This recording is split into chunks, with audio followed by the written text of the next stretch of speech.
Hello, my sunflowers. How are you at the first of the year? Again, Happy New Year. I hope 2025 be nothing but a blessing. Okay. Yes. Now, with that being said, we hope and wish that you would subscribe to us. And we're trying to reach that 3,000. And you know, when we reach the 3,000, we're going to go 4,000 and 5,000. But nevertheless, we hope that you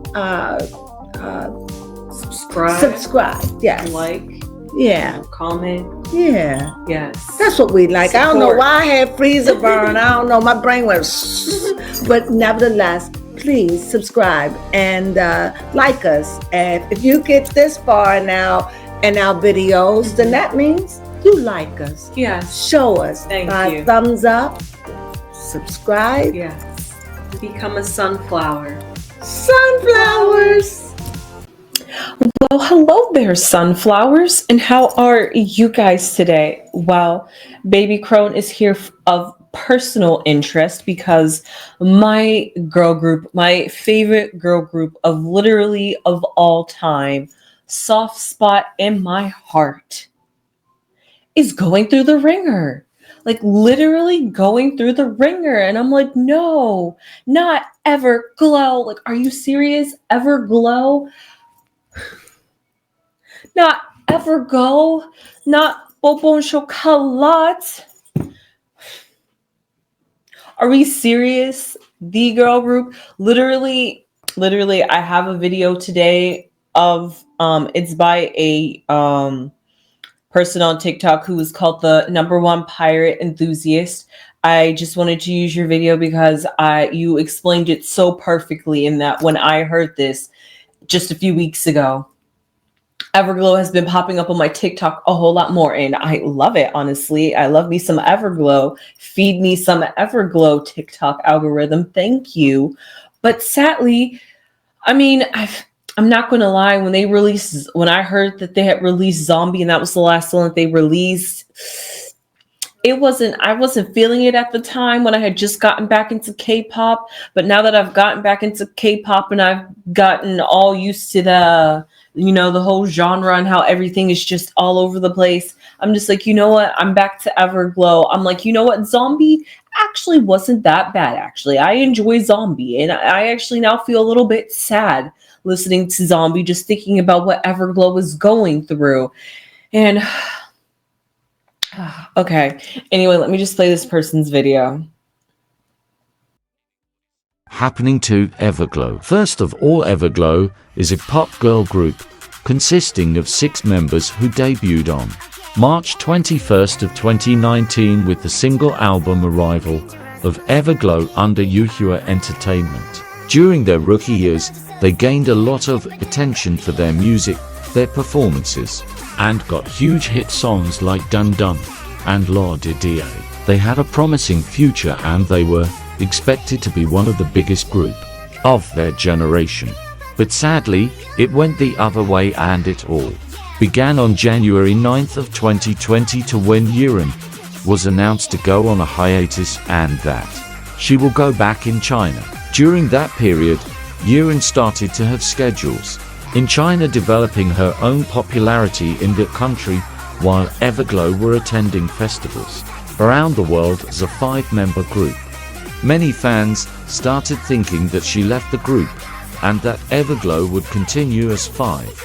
This thought got worse when Everglow released Ghost Light during the hiatus without Yurin. During that time, the company barely gave any updates or contents to the fans about the group, which caused them to lose their popularity to the point people thought they quietly disbanded. Yurin came back on November 8th of 2020 to giving hope to the fans for an upcoming comeback. But the awaited comeback came 9 months after this date, 625 days after Pirate. The song received mixed reactions at its release, but got better reviews later. Plus they won first place on Show Champion. Recently they released Zombie on June 10th, 297 days after Slay. As explained, Everglow went on to big hiatus which impacted their popularity, even if at their peak. They were called the future Blackpink and were everywhere. Their company failed them, and them especially. If you look at YH boy group Tempest, who debuted in 2022, they're getting more attention from the company. For comparison, Everglow has 29 songs and Tempest has 28 songs. Everglow is also the only artist who doesn't have a Lightsticker Japanese debut and a season greeting, while Yena and Tempest has all these. Everglow just goes on tour anytime Yor doesn't know what to do with them when they want to have a comeback. Not to mention the multiple health incidents they had, but they still had to perform while suffering. The worst news were Aisha getting a normal job when Everglow was on tour because she couldn't come, and Saihyun and Onda both going to college because Yor basically gave up on them. There are more sadly that I didn't named, and of course I don't hate the artists. The common enemy is Ya Entertainment. Please show your support to the girls and don't forget to stream Zombie and Pirate.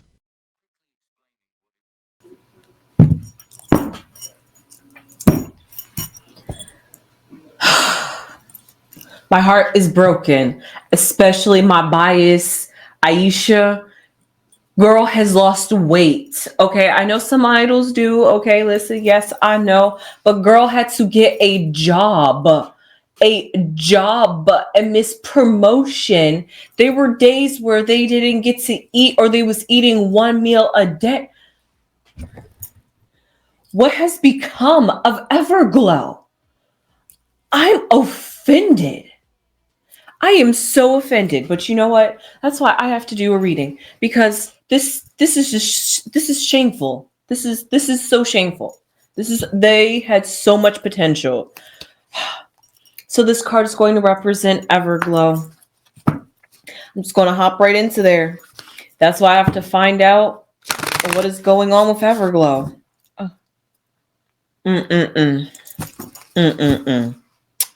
I remember that what was her name? Yurna had went to China to do some promotion for a short period of time. That was around the time I had fell out of K-pop, actually, ironically. So I didn't get to see the real downfall of Everglow, but I started to see the beginning of Everglow. But I had some faith. I was like, that's okay. It's Everglow. Everglow's going to be back. And just like they said, 9 months later, they were back. She was back. She was back. I heard Pirate. Went have to re-listen to Pirate because if I remember, I wasn't vibing, but you know what? That's okay. It's all love here. I love Everglow. Everything Everglow puts out is a bop. That is no lie, because even I came around to Zombie, so I'm sure when I listen to Pirate, I'm going to come back around to Pirate. But honestly, after a tease debut with Pirate, I don't think anything is going to top that concept. I'm sorry. Every group has a high standard to reach with that one. Oh, let me some tease. Oh, okay. So, okay. Enough about boy groups. Let's talk about my love and joy, Everglow. Literally. Oh, this is just so sad. So sad. So heartbreaking. I'm devastated. I just need some cards. I need some cards and I need some clarity. Because this just don't make no sense. This just don't make sense. Okay. So, the card to represent Everglow in their current situation. Oh, please be a good one. Okay. Daughter of Wands. I'm liking that so far. Okay. Let's see what their block is.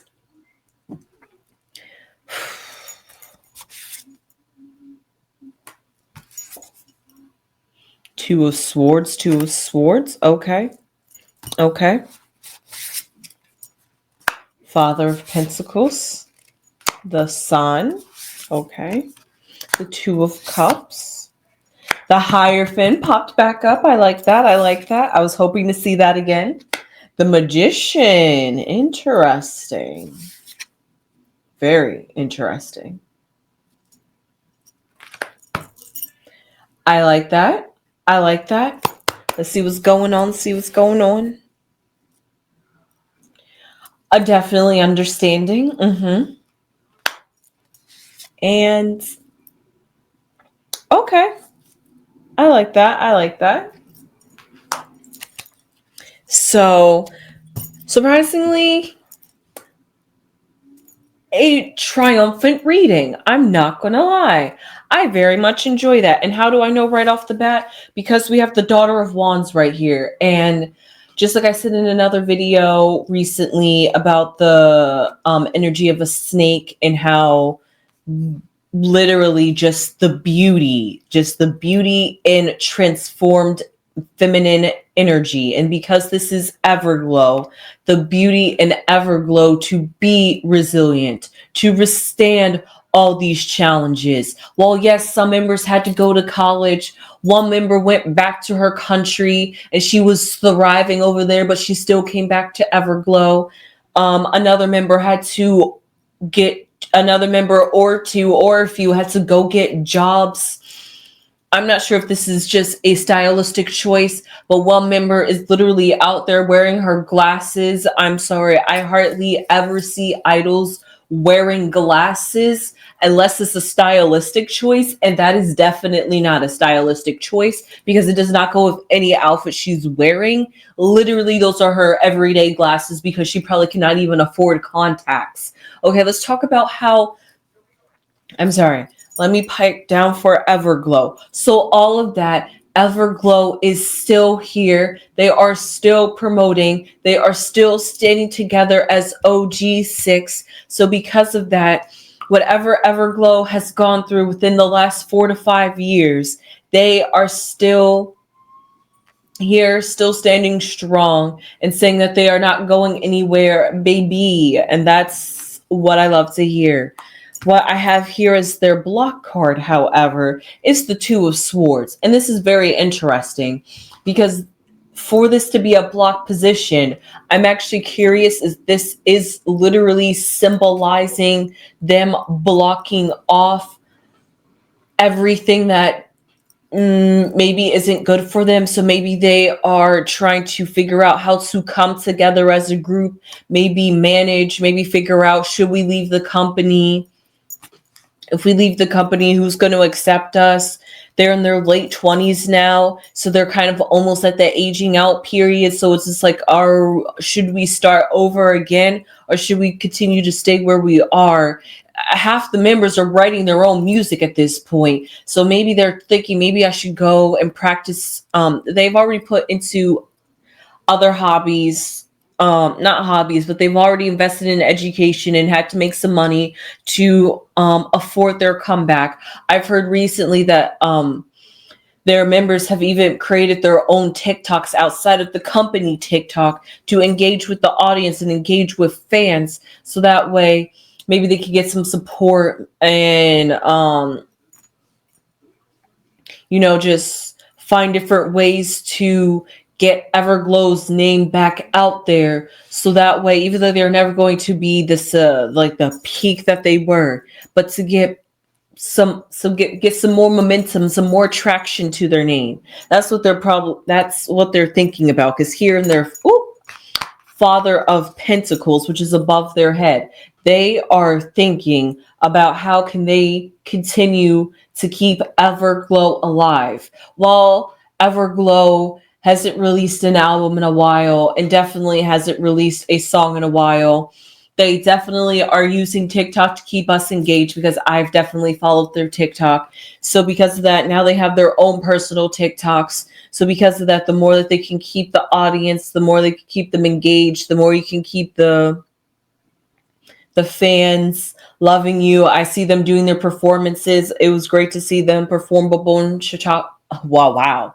Boom Boom Chocolat. It was nice to see them perform that. Some oldies. It's great. I wish they could perform some newer music, but hey, I'm not even sure if some of the members have even pitched in on choreography at this point. That's how so far they are on their own, that they are literally a self-promoting group at this point almost. So because of that, they are thinking of other ways to bring in revenue, because they still see a dream. They still see the future, because this is the sun.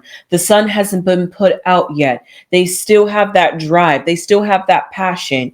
They still want to be in the music industry. They still want to be creative. That's why they are literally taking on the task themselves. If they didn't, they literally would have disbanded by now and said, forget it. I don't want it that much. But they literally are putting so much work into their project, hoping that the true loyals, the diehards, the ones that's been there for since like day one, and ones that have been there since beforehand, even afterwards, and just truly love Everglow for who they are and their personalities, and love these girls for who they are, that you will still to continue to be around. Which definitely, Everglow, I will, please.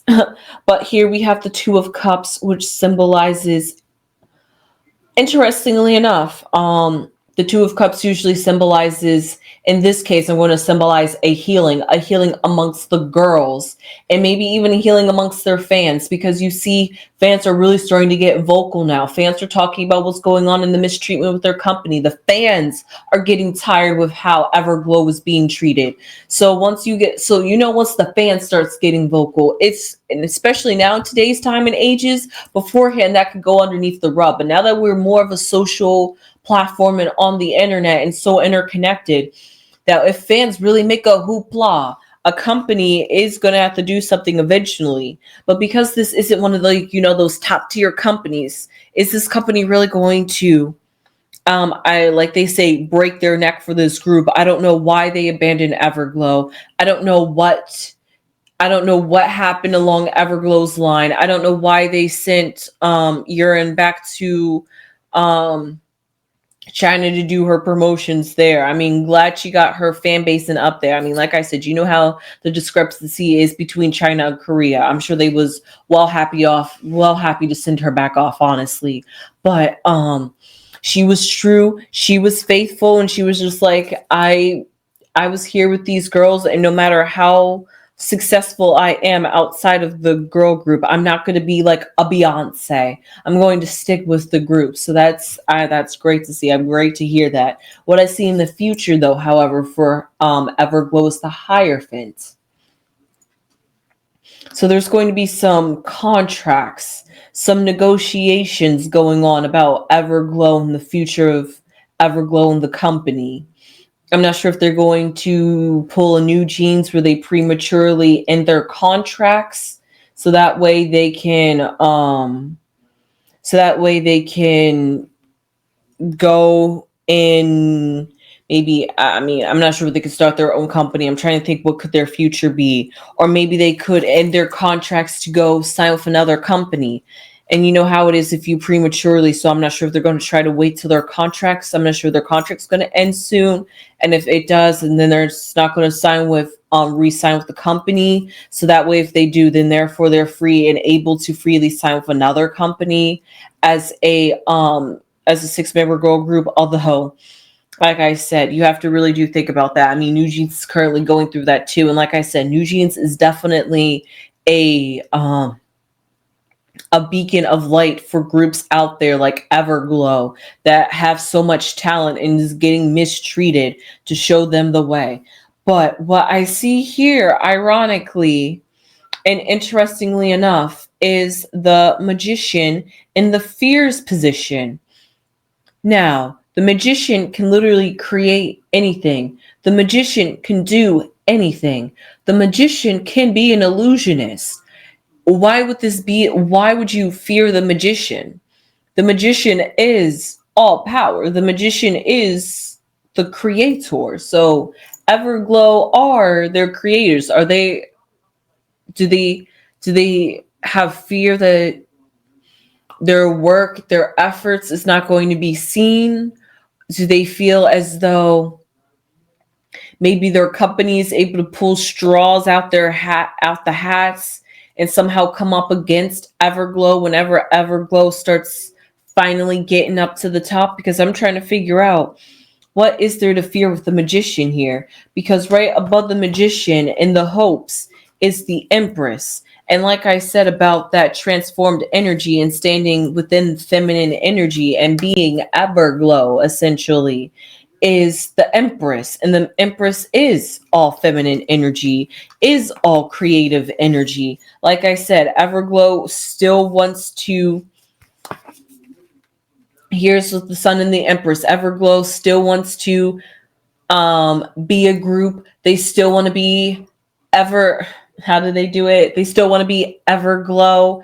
And because of that, they are willing to, I guess, withstand the test of times, honestly, and shine through and shine bright. And they have some creative spark. They have creative energy. They want to be seen creatively. And they're not going to let their creative juices be put out just because their company isn't nurturing them like they need to be nurtured. So they hope that they're able to nurture themselves and overcome the fears and hopes that maybe they aren't able to be the magician and aren't able to survive on their own and aren't able to make magic happen and aren't able to be on their own and not underneath the company. So because of all those fears, that's what's keeping them kind of in a what's the best way I could say it? A perpetual state of not sure if they should make a move, stand on business, or just shriek into the shadows. And the fans see it, and the fans go through it with Everglow. Just the way Everglow is feeling, the fans are feeling it right there with you. You're the ones that love you, your friends, your family, the fans that love Everglow. Sadly, I don't know the name of the Everglow fandom. Weirdly enough, did they actually ever have an group name? That's weird. I don't know it. However, the Nine of Cups symbolize we as the audience and that loves Everglow and everybody and anybody else that wants to see these girls succeed and thrive. We see that they have everything, but we see that these girls aren't emotionally fulfilled. They aren't happy. I'm not gonna lie. When I was looking at their performances, so some of them were smiling, other ones were a bit serious, and that wasn't their energy. That wasn't the Everglow I know. We could see that this Everglow is a little bit stressed, a little bit under tense pressure. And also what I see with Everglow when they're posting on their social media, it's not just Aisha. Other members as well look like they have lost some weight as well. I mean, I know they're not really eating as much as they should be eating because of the fact that they are literally broke artists at this point. No cap. So because of that, they are living the worst nightmare of, oh, don't go chase your dream of being an artist. You're just going to be broke and poor on the sidewalk, begging for money.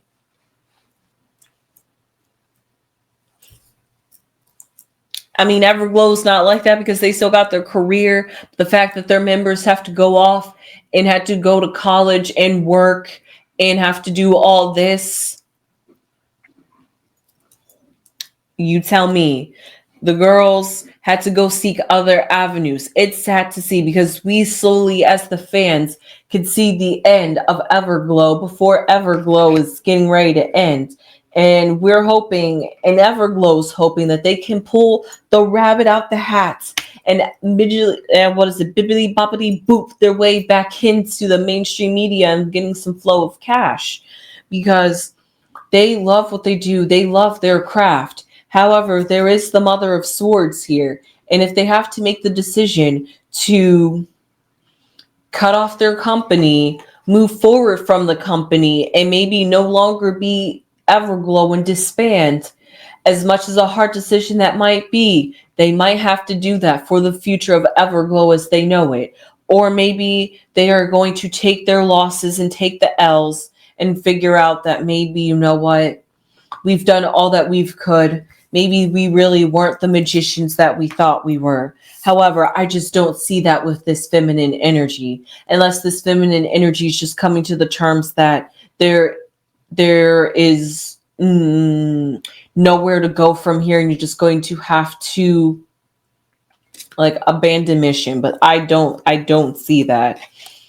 I literally don't see that as the end. Like if the girl, that's why I said this is like worst case scenario, like if that's what it has to come down to, if that's literally what Everglow has to do to get the job done, then that will be their final last resort straw to leave the company. However, if they could somehow pull a Evergenes, call yourselves Evergenes. If they could somehow pull a New Jeans, they would, but they're not sure how they could, especially because of how much their fan base has dwindled. Like they know what it's like to be on like cloud 9, to be like on peak since debut, and to be like at rock bottom where like they never been before. It's looking bleak, it's looking barren, and it's looking not hopeful at all. It's like a literal, we need a miracle, we need some magic to revive Everglow if we want Everglow to really survive and really thrive. And it's going to depend honestly on these girls and what they choose the ultimate decision should be, because whatever the ultimate decision they make is going to be based off of how much they are strong and how much they are confident and how much they are willing to put in the energy to live companyless, try to at their age try to go underneath another company and start anew. Maybe they have the fan base that they could carry along with them, and maybe the people could see that the talents that they had and see how kind of they are washed up idols now, and figure out if they can revive these idols. So, with that being said, I hope you enjoyed this reading. Please go stream Zombie. Please go give Everglow some love. They desperately need it. That being said, that gave me some hope. That calmed me down. You see baby Crones not as hostile. I was feeling for Everglow, but this reading gave me some security that Everglow is working hard, and they do see the reality that they are in, and they are definitely contemplating on the future and their contracts and what they should do going forward and what's best for Everglow, regardless of the fans. So with that being said, I hope you enjoyed this video. Please give this video a thumbs up. Sometimes Baby Crone does readings on her own because she's just that invested in a group. With that being said, I hope you enjoyed this. If you're a fan of Everglow, leave your comments down below. How do you feel about Everglow? And if there's somebody in the K-pop industry you would like me to read on, please put them down in the comments and I will do a reading on them. And with that being said, I will see you sunflowers in the next one. Sunflowers!